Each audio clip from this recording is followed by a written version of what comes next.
Assalamualaikum teman-teman, selamat datang di my channel. Jangan lupa di like dan subscribe ya.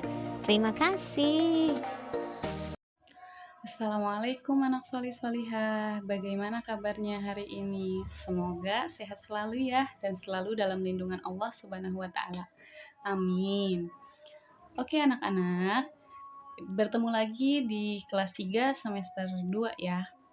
Ibu akan membahas pembelajaran tentang ayo beriman kepada kitab-kitab Allah. Sebelum belajar, seperti biasa, kita baca doa sama-sama dulu ya. Bismillahirrahmanirrahim.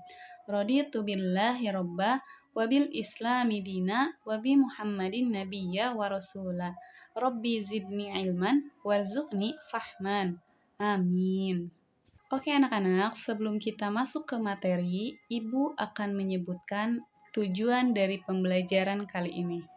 Yang pertama, peserta didik mampu memahami rukun iman kepada kitab-kitab Allah. Yang kedua, peserta didik mampu menyebutkan rukun iman kepada kitab-kitab Allah. Yang ketiga, peserta didik mampu menjelaskan rukun iman kepada kitab-kitab Allah. Yang keempat, peserta didik dapat menyebutkan contoh-contoh beriman kepada kitab-kitab Allah. Yang kelima, peserta didik dapat mengaplikasikan nilai dari rukun iman kepada kitab-kitab Allah dalam kehidupan sehari-hari. Oke, untuk selanjutnya kita masuk ke pembahasan. Yang pertama ada pengertian iman kepada kitab-kitab Allah. Sebelumnya, coba Ibu mau tanya, apa sih pengertian iman? Ya, iman artinya percaya. Lalu, apa pengertian dari iman kepada kitab-kitab Allah? Iman kepada kitab-kitab Allah artinya mempercayai bahwa Allah menurunkan kitab kepada para nabinya sebagai pedoman hidup umat dari nabi tersebut. Kitab-kitab itu berisi sebuah perintah, larangan, janji, dan ancaman Allah.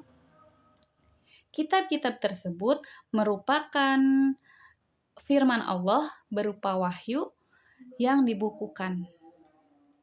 4 kitab tersebut yaitu Taurat, Zabur, Injil, dan Al-Quran.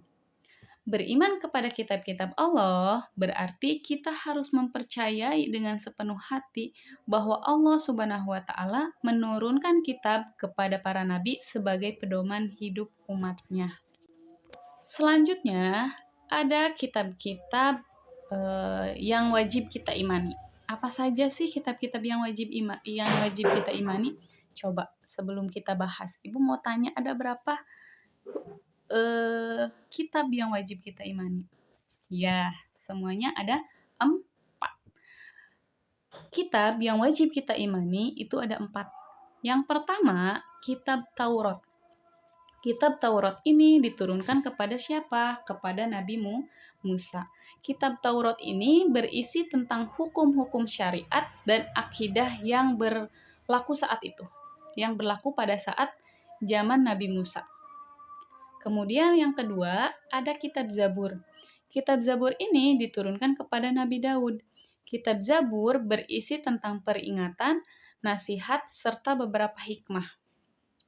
Yang ketiga, ada kitab Injil yang diturunkan kepada Nabi Isa yang berisi tentang penjelasan kebenaran, ajakan tauhid, serta menghapus sebagian ajaran di kitab Taurat. Dan memberi kabar gembira bahwa akan ada datangnya Nabi yang terakhir, yaitu Nabi Muhammad SAW. Yang keempat, yaitu Al-Quran. Al-Quran adalah kitab Allah yang diturunkan kepada Nabi Muhammad sebagai pedoman hidup umat Islam. Al-Quran ini merupakan kitab yang terakhir yang diturunkan oleh Allah Subhanahu wa taala. Nah, pada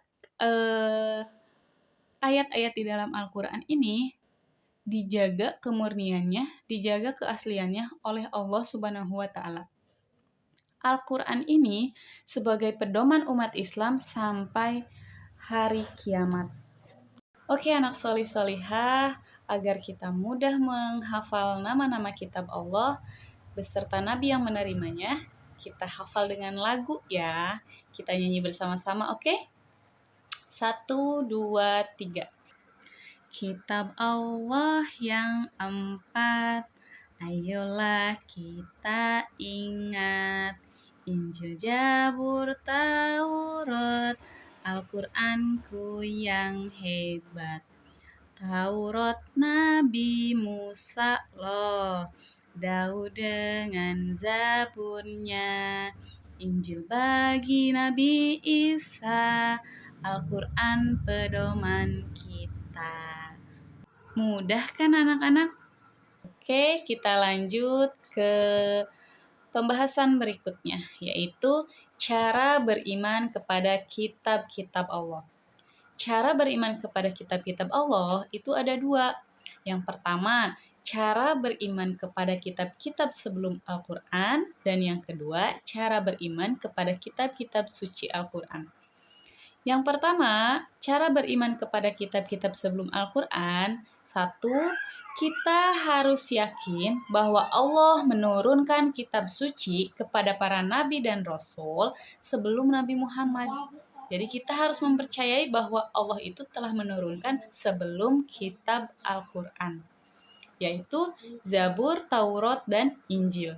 Yang kedua, kita harus meyakini bahwa Taurat, Zabur, dan Injil adalah benar-benar wahyu dari Allah Subhanahu wa Ta'ala. Itu yang pertama. Yang kedua, cara beriman kepada kitab suci Al-Quran. Apa saja sih cara beriman kepada kitab Al-Quran?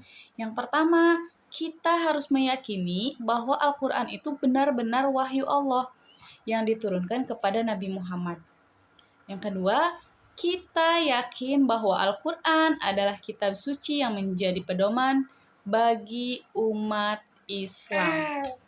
Yang ketiga, kita harus meyakini kebenaran isi Al-Quran tanpa adanya keraguan sedikit pun di dalam hati kita. Jadi ketika kita merasa ragu bahwa Al-Quran itu isinya tidak benar, maka kita tidak beriman kepada Al-Quran. Nah, yang keempat, kita meyakini isi Al-Quran berlaku sampai akhir zaman. Jadi Al-Quran ini adalah sebagai kitab Allah yang terakhir, sebagai kitab penutup. Begitupun dengan Nabi Muhammad, beliau adalah nabi penutup bagi para nabi yang lain. Nah, Al-Quran ini berlaku sampai akhir zaman dan dijaga kebenarannya, dijaga kesempurnaannya oleh Allah Subhanahu wa Ta'ala. Begitu anak-anak. Oke anak solih-solihah, yang selanjutnya yaitu ciri-ciri orang yang beriman kepada kitab-kitab Allah. Ada apa saja sih ciri-cirinya? Yang pertama yaitu selalu berpedoman pada nilai-nilai ajaran kitab sucinya. Jadi orang yang beriman itu akan selalu berpedoman pada Al-Quran ataupun kitab-kitab yang lain.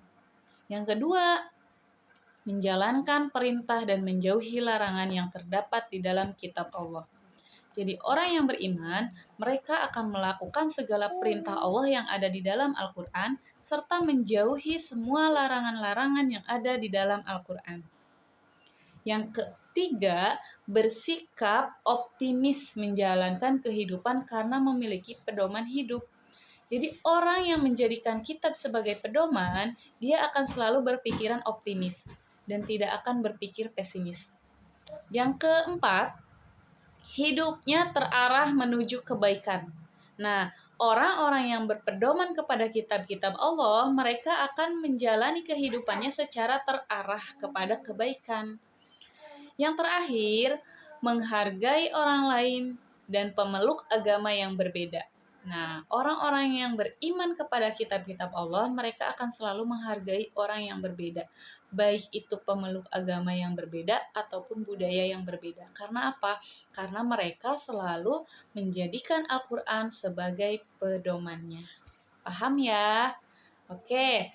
Nah, anak-anak solih-solihah, selanjutnya kita akan bahas apa sih akibat ketika kita tidak menghayati iman kepada kitab-kitab Allah atau kita tidak beriman kepada kitab-kitab Allah. Yang pertama, itu kita akan tersesat jalan hidupnya. Kenapa? Karena tidak berpedoman kepada kitab suci Allah. karena kita tidak memiliki pegangan, ketika kita tidak memiliki pedoman, maka kita tidak tahu jalan yang harus kita tempuh seperti apa. Ketika kita memiliki masalah, kita harus lari kemana. Itu yang pertama. Yang kedua, dianggap tidak orang beriman. Mengapa dianggap tidak orang yang tidak beriman? Karena iman kepada kitab-kitab Allah ini adalah termasuk ke dalam rukun iman. Rukun iman yang keberapa? Rukun iman yang ketiga. Nah, yang ketiga adalah bersikap pesimis karena tidak punya pegangan kuat. Nah, kalau tadi orang-orang yang beriman mereka memiliki pikiran yang optimis, sementara orang yang tidak beriman dia akan memiliki sifat yang pesimis. Dia selalu pesimis kepada apa yang dia inginkan. Karena apa? Karena dia tidak punya pegangan. Yang keempat, tidak akan memiliki pengetahuan yang luas tentang hakikat kehidupan. Kenapa? Karena mereka tidak memiliki pedoman. Ketika mereka memiliki pedoman, ketika mereka percaya kepada kitab-kitab Allah, mereka pasti akan membaca, menggali isi dari kitab-kitab Allah. Sementara orang yang tidak percaya, mereka tidak menggali, mereka tidak membaca, sehingga tidak memiliki pengetahuan yang luas. Gitu. Yang kelima, bersikap intoleran karena pengetahuannya sempit atau terbatas. Seperti yang tadi, ketika orang yang beriman mereka bisa menghargai orang yang berbeda agama, bisa menghargai orang yang berbeda budaya, sementara orang yang tidak beriman kepada kitab-kitab Allah, mereka menjadi orang yang fanatik atas apa yang mereka ketahui. Karena apa? Karena pengetahuannya sempit, karena pengetahuannya terbatas, sehingga mereka tidak mau menerima apa masukan dari orang lain, apa kepercayaan orang lain, apa budaya orang lain, karena kurangnya pengetahuan tersebut. Paham ya anak-anak sampai sini? Sekian anak-anak untuk pembelajaran kali ini, semoga bermanfaat, semoga mudah dipahami. Sampai jumpa di video selanjutnya. Wassalamualaikum warahmatullahi wabarakatuh.